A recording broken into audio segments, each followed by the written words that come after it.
Hello, everyone. Hello, welcome. This is Arduino EDUvision Season 3, Episode 3. Wow, so fast. Yes. I'm Melissa, and here with me... Roxana. Hello, everyone. Thank you for joining. Thank you. I can already see there's people commenting on YouTube and Facebook. Yeah, don't forget to do that.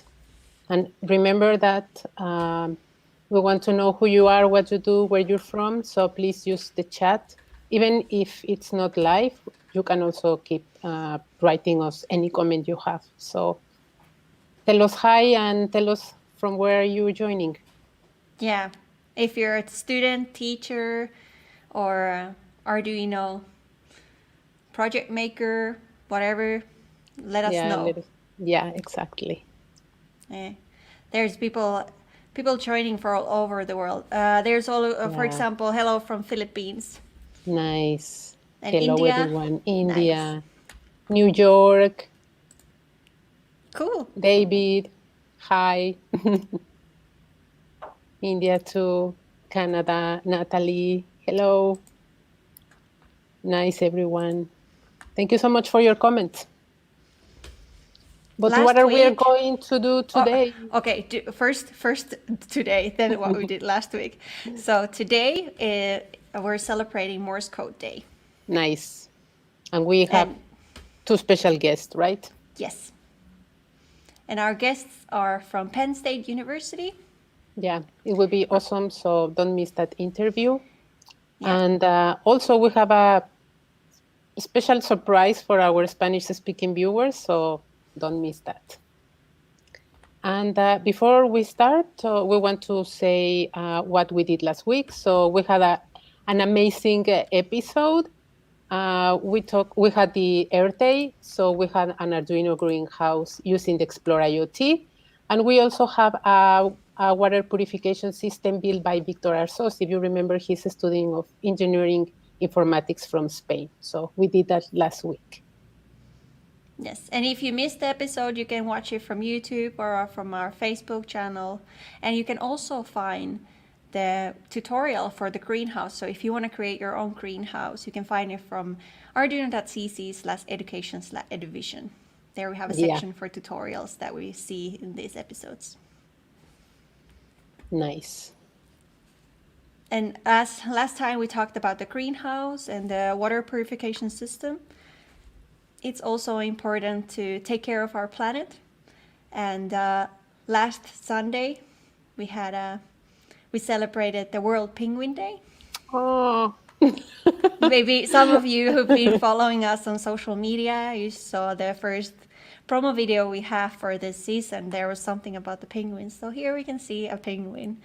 And nice. Penguins, they face many pressures in the modern day. So, for example, the pollution levels, rising temperatures, and overfishing are some of the issues that they face. Yeah, let's take care of the penguins. Yeah, and the planet. Nice. Okay. Cool. But before we go to today's project and today's tutorial, we're gonna have our guests. Rox, would you like to introduce our guests? Yes. Of course. So our special guests, as we say at the beginning, are from the Penn State University. And maybe you all know that Penn State ranks as one of the best universities when it comes to research in the world. So, but it also was one of the institutions worldwide affected by the coronavirus pandemic.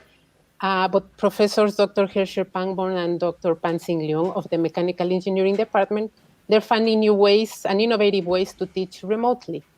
So Dr. Herschel Pangborn, hi, thanks for joining, is an assistant professor of mechanical engineering, and Dr. Pansy Leung, hi, she's the director of undergraduate laboratories. And they both share a passion for students to learn hands-on methods in order to equip themselves to solve real-world problems and learn how to create real-world solutions. So welcome and thank you for joining.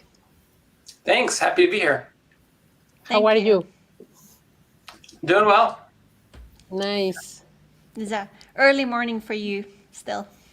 Not too bad. It's 11 in the morning. Okay, well then Yeah, it's okay. not that So, bad.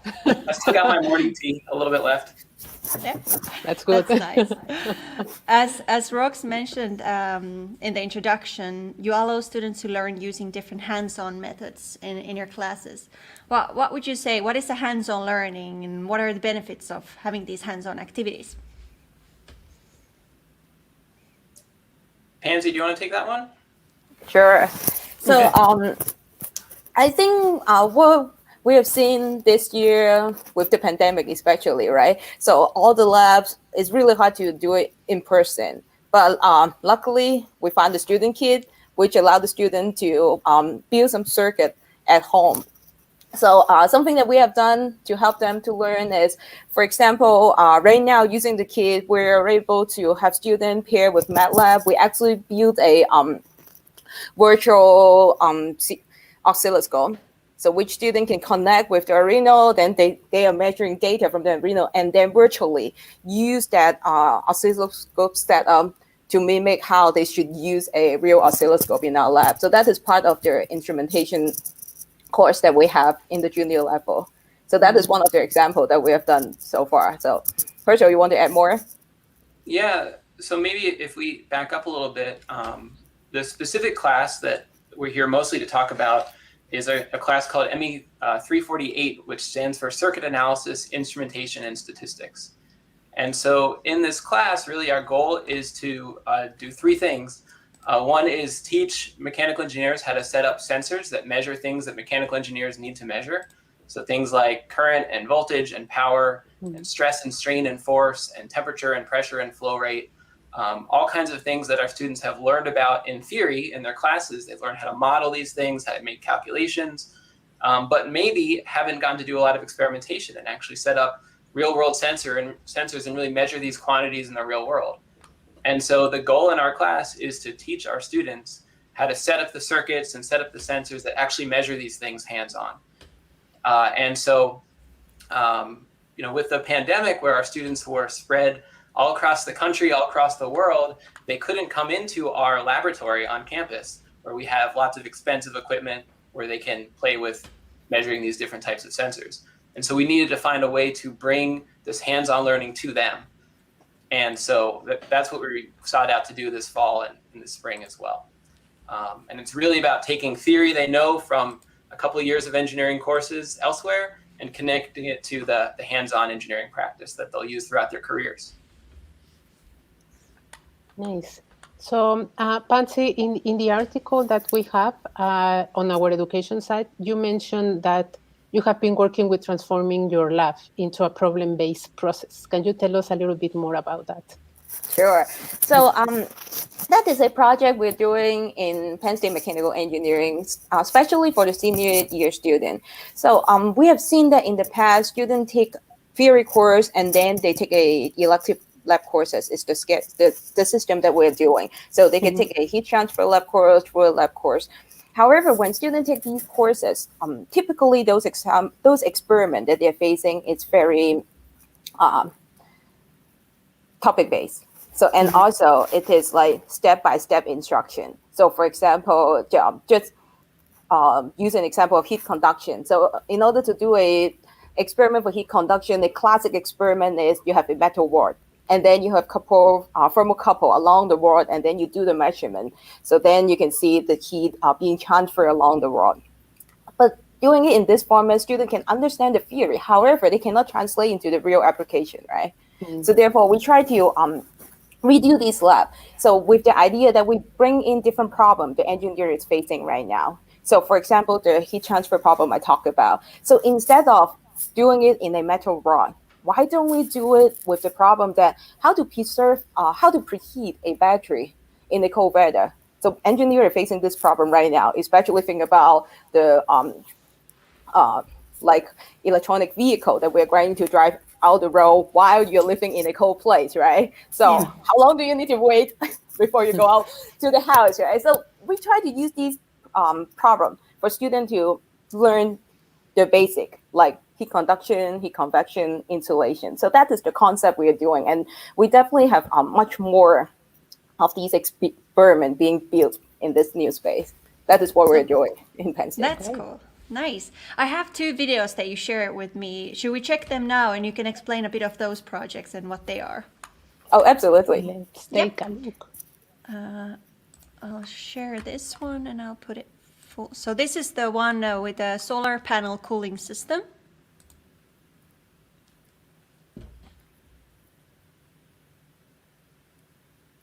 There, nice.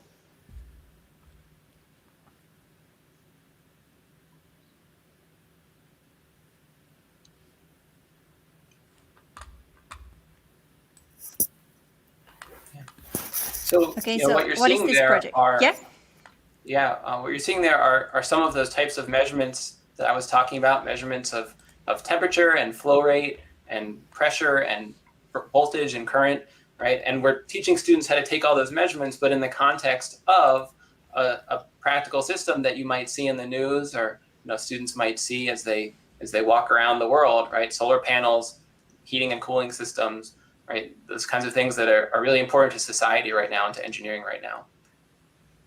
And I think that is a good example, go back to Melissa's question, right? So how are we going to transfer the labs into problem-based? This is one of the problem engineering facing. So temperature really affects the efficiency of solar panel, right? So while the course itself is trying to teach students different measurement techniques, so therefore in this system, you can see we have flow measurement, we have temperature measurement.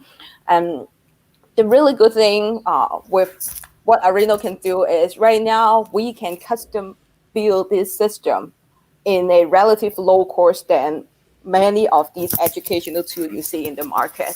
So, and that project is sponsored by the Australian Institute of Teaching Excellency by Penn State. So we work together and also trying to use this platform to allow students practice how to select the measurement tools. So you see there's different type of measurement we need students to do in that setup, flow measurement, temperature measurement. Therefore, our concept is we can introduce students to, for example, different type of measurement technique for temperature.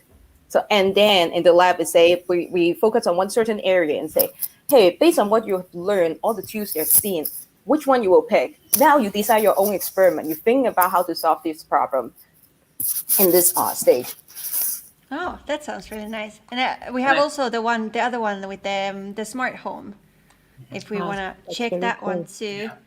Maybe before we get to that, yeah. actually, I think Pansy hit on something really important, which is the cost of running these labs. And so traditionally in engineering and higher education, the approach was to buy really expensive test setups and set up really expensive labs where to do something like experimentation with a thermal system, you might go buy a $10,000 stand, right, that had some of these sensors all set up. But with some of the new components and new companies and products, right, we can build that same stand maybe for $50 or $100. And as technology gets better, we can improve the components in that stand. And it doesn't cost $10,000 to improve it. It costs $15 to buy a new accelerometer that has better resolution. And those costs transfer to our students too. And so one of the things we did with this class, instead of having students buy a textbook, we had them buy an Arduino Student Kit, which costs about a quarter of what a textbook would cost, right? And so, again, we're lowering the cost to our department and to our students, but providing a lot more value and a lot more flexibility to, improve our technology, improve our teaching as the technology itself improves. Yeah, that was also my question, kind of what is the equipment that students have at home, but they all have one student kit at home, for example, to play with. Yeah, we asked each student to purchase a student kit and then one other thing, which was an accelerometer. Yeah, okay. So they get to continue with these projects even from home. Exactly. We have the smart home video. Is that something that the students created at home, or is it something that you did at school or the university? So for that project, it absolutely can use in both scenarios. Yeah. So the video that you're trying to show, we put it into a toy house, right? So because for me, when I do teaching, I always think that it would just if you put these device into a more real life scenario. Yeah. So rather than seeing LEDs, but you see a house, it really will draw students' attention, right? So, and it is not so much to add to a course, right? For example, we build that house, it's just like 20 or 30 bucks US dollar. So, but it really will help students engage and see, oh, wow, it is very similar to what I see in the house. So therefore, if we do it in the class, yes, we can use the toy house, but we cannot give every student a toy house, right? So therefore, they can transfer it into just a couple LED on a backboard within the student kit and do it at home. Yeah, and I can imagine creating that at home with a cardboard and some few pieces that you can just. Probably, I would go like all and create my own house, because I think those kind of projects, you get really excited. You want to work with it. You want to make it better when you see it concrete, and you can see that, okay, this is something that I could actually benefit of having. I could control the light at home if I understand how this works in a way. Yeah, I'm gonna share the video so the audience also knows what we're talking about. I just want to say, if you're an engineer, you want to connect it to anything you have in the house, right? Even there's some toys. Definitely. Okay, so let's see. We should hear the audio too. There's a bit. Kitchen. Living room. Kitchen. All. Demo. Off. Nice. I like that project a lot. Definitely. Yeah, so these kinds of smart lights are something that a lot of people have in their homes and use. But for our students, we show them how to set up the circuits for the lights and how to set up the code to actually, have this happen. And so they understand everything about those commercial products now, how they work, both from a hardware and software perspective. And so this is what we were talking about earlier about taking technologies that our students have experienced in their lives and showing them the engineering practice behind it. Yeah, that's very interesting. So they understand really how this works in real life, and they can have that context. So that's very interesting and very important. So, but how do you make sure now you're working remotely to bring high quality virtual learning experiences with your students? Do you have any tip or method that you're following? In terms of bringing really high quality experiences, well, one of the things we did, we developed lab manuals, but we made sure that we were there to help the students as they were working on these projects. And so our students were actually working in teams of 3 or 4. Each of them had their own kit, but they'd have 2 or 3 classmates that they'd be working with virtually, sometimes across the world. And they also had teaching assistants who were there to help them and provide help in real time.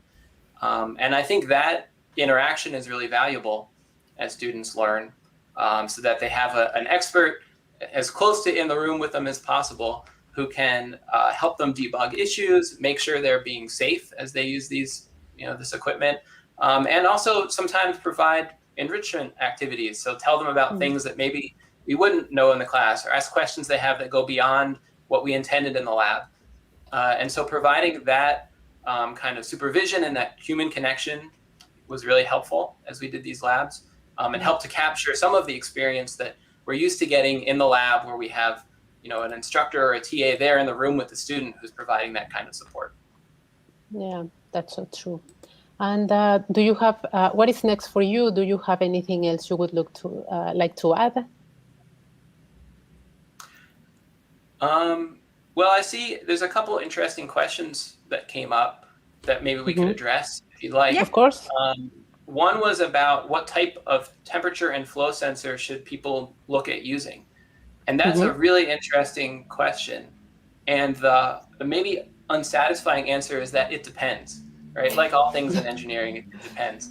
And that's part of what we teach in our class is, there are, 6 maybe common ways to measure temperature, and just as many different ways that one can measure flow or flow rate. And each of those has its pros and cons in terms of what it costs and the accuracy the range of temperatures or flow rates it can handle, the types of, are you measuring the temperature of a surface or a fluid or the air? And so, all of these considerations are ones that engineers think about when they set up an experiment, right? It's part of our experimental design. And then after we take data, that's one of the things we have to take into account when we analyze that data, is how good were our sensors, what sensors did we use, what kind of things could go wrong with those sensors. And so these are really key questions, and actually the things we spend a lot of time working on with our students, right? If they've learned all the theory, all the math behind temperature, but how do you actually measure it? Well, there's a lot of considerations that go into designing an experiment, picking the right hardware. And that's something, again, that was a big part of our class, and that we were able to dig into using Arduino and some of the sensors that come with Student Kit. Student Kit, nice, interesting. Yep. So do we have any other question? There's a lot of great comments that people are really appreciating what you're doing and your approach. I could highlight maybe one other thing that we covered in the class, or maybe one or two other labs if that's of interest. One of the ones I thought was really fun involves statistics. And so one of the things we want to teach our students is what the basic statistical analyses are, and how to take statistics and infer claims or test claims about the data they're looking at. And so what we had our students do is use the Arduino and a push button to build a little game where a light would turn on at random intervals, and they try to push a button as soon after the light turned on as possible. And we would measure the amount of time it took them to react to the light turning on. And we had them play this game for a couple minutes. And then we took all the data from everyone in the class and pooled it all together and got one big data set. And then the students could apply statistical analyses to that data. So they could look at common things like the mean and the median, but also more advanced things like build histograms, build probability density functions, and then apply hypothesis testing or apply statistical tests for outliers. And so really dig deep into kind of mid-level statistical theory. But they're applying this theory to data that they collected. And so they really have this hands-on connection, this tie into the data in a way where if we just kind of handed them a data set and said, here's some data that someone else collected, maybe they wouldn't feel that same connection to the data that they're analyzing. So that was one example. I'll give maybe one more if we have time. So one of the things we also teach in the class is a field called dynamics, which dynamics is the study of how things evolve in time. And so you can imagine a car suspension bouncing up and down, or a pendulum rocking back and forth, or maybe a house that heats up and cools down during the day with your HVAC and your heat. And really we model these systems as engineers using differential equations, right? So if there are folks here watching who are taking a differential equations class, if you're not sure what that's for, well, anything that changes with time or moves with time, that's a differential equation. And so with our students, we were able to actually build some physical systems and model them. And so one of the things we had them build was an oscillating beam. And we told students, go around your house or your dorm and find an oscillating beam and attach an accelerometer to it. And some people used a flexible ruler, and they would spring it and let it oscillate. Some people built a pendulum. We had one student who put their accelerometer in the pocket of a sweater and then swung it around. And they used the accelerometer readings to take data, look at that data in MATLAB and Simulink, and actually build the differential equations that matched the data they'd collected. And so as engineers, this is a really key part of what we do is we look at the physical world, we observe it, and then we need to make models that predict how the real world will behave, right? And then we can build better systems or more efficient systems based on those models. And so kind of this full stream from data to simulation, connecting it with the theory and the math that they've learned is something we were able to do all from the comfort of our students' homes across the world, which was really fun for the students and also integrated across a lot of the things in our curriculum as mechanical engineers. Nice. Yeah, it sounds amazing. I can see it's so much more engaging when you're the one who is collecting the data and then analyzing the data or working with it, and not just having something from the teacher and work with this. And I think it sounds amazing. I would like to take your class. You're welcome to Yeah. anytime. You can join remotely, so Yeah, exactly. so it's Very great. easy. Yeah. So thank you so much, both of you. Thank you for sharing this, and I think it's inspiring for everyone watching. So thanks again, and keep the great work with your students. Thank you so much. It's our Thank you. pleasure. Thanks for having us. Thank you, guys. Bye. Bye. If you Really want cool. to read more about their work on our education site, the arduino.cc/education/EDUvision, you can find an article called How to Get Hands-On While Learning Remotely. Exactly. And we were talking a little bit about the student kit. So today we have 50% discount on the student kit for all of you guys until the end of the week, so May the 2nd. So remember that the discount won't be visible until you click inside your shopping cart. Yeah, so go to store.arduino.cc, and there, when you add the product to the shopping cart and go inside, then you'll see the discount. So this is a special gift for all of you watching EDUvision. Exactly. So remember that the student kit comes with many parts, with the most common electronic components to build for projects like a multimeter, LED, servo motors, temperature sensors, phototransistor, etc. Yes, and actually, did you know that many of the devices we use daily have sensors in them? Let's learn more about the student kit and more about sensors from our EduSpotlight. Let's. Did you know that many of the devices we use daily have sensors in them? For example, cell phones, street lights, and car lights have sensors that automatically turn the lights on at dusk, saving energy and creating a greener tomorrow. The Arduino Student Kit comes with a phototransistor, which is able to detect the brightness or intensity of the light in the room. With a phototransistor, you can study in a concrete way the physics behind visible light. Visible light is part of the electromagnetic spectrum, which is made up of many different kinds of electromagnetic waves, including radio waves, microwaves, and X-ray waves. Deepen your understanding of mathematical concepts such as wavelength and their oscillations. Deepen your understanding on human sense of sight and eye anatomy. Widen the topic on how electromagnetic waves are used for communication, such as televisions, radios, cell phones, computers, Bluetooth devices, and remote control robots. To learn more about how light works, check out the Arduino Student Kit Lesson 9, LightWave Radar. You will use an LED and a light sensor to simulate sending information through light waves, mimicking how fiber optic technology works.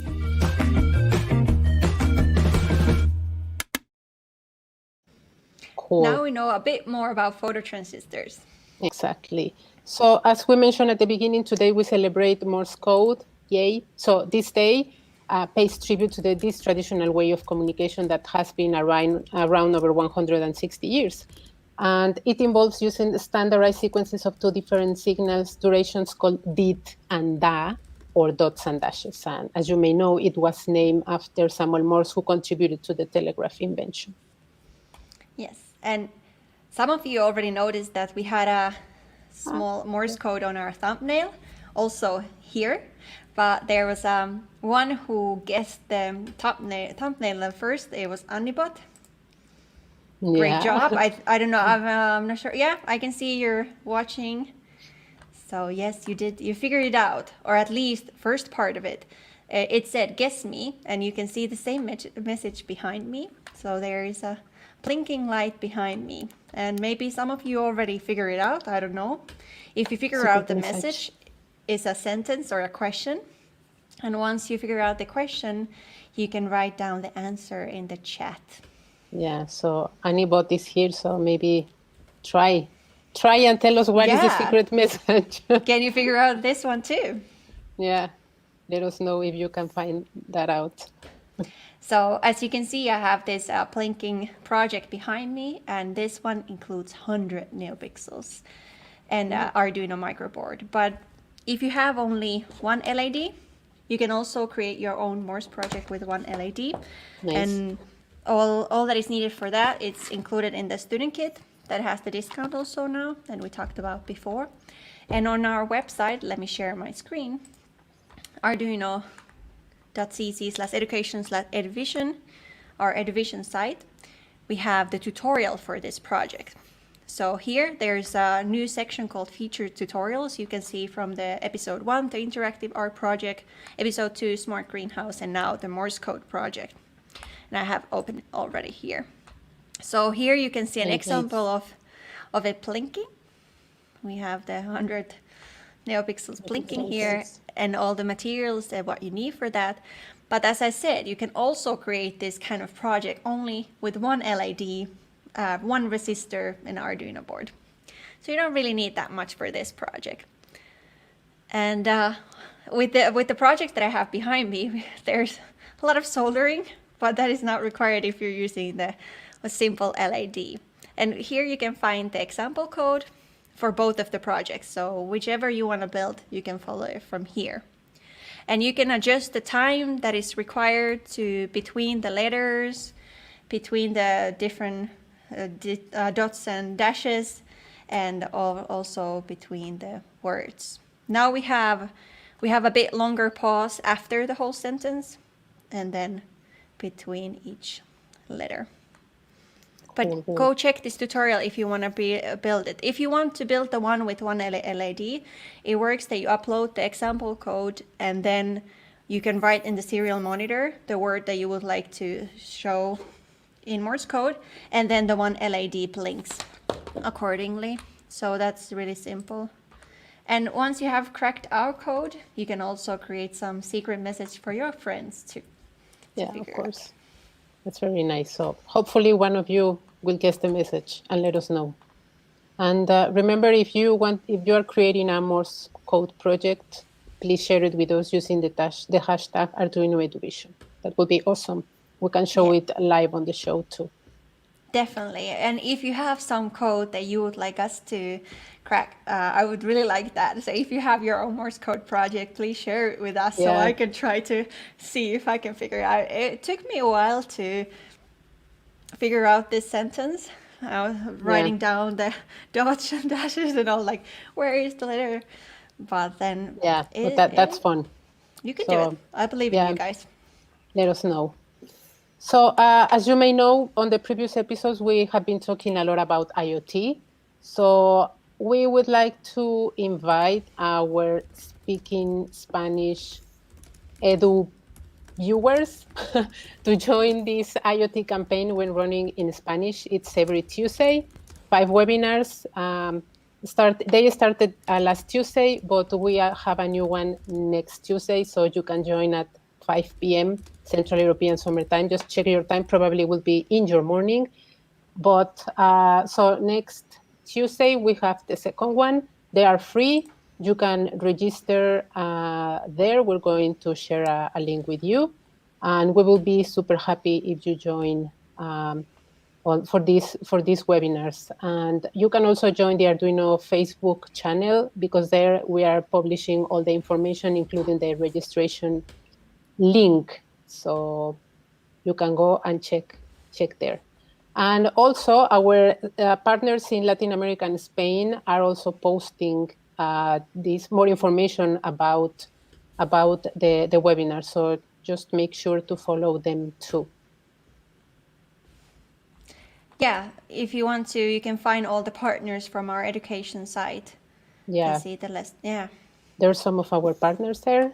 So as you can see, we have presence in many countries. So go to we have some banner or link with all the list with partners. So you can go there and check out the partner in your country. There are our official partners. They have been trained by Arduino, so they understand the local curriculum and they can support you better. So you can check there who is your local partner. Yes. Nice. And if you want to purchase from the store, from the arduino.store.cc, remember that there is now the student kit discount until Sunday. Exactly. But this is only in our store. Mm-hmm. Yeah, that's true. So there's already some people saying, really? Yeah, I will be up to the challenge. Annie bot said it took me 10 minutes to find the word get so that is a much big. Well, you can always watch this episode again. You can pause between It's there blinking behind me, so you have time. And once whoever figures out, please use the comment section, and Yes, use the you chat. can write the question, or better yet, write only the answer. So rest of the people still need to figure out, okay, what is the question? Do I know the answer? Yeah, and probably next episode we can read some of your answers. But yeah, post it on the chat. So Definitely. still there. Nice. That's it for today. Thank you all for joining. Thank you. So next week we celebrate the Space Day, and we have an amazing guest. He's working with nanosatellites, and also he was part of the team that built the first satellite in his country using Arduino. So don't miss that out. Definitely. We'll see you all next week. Thank you. Bye. Adios.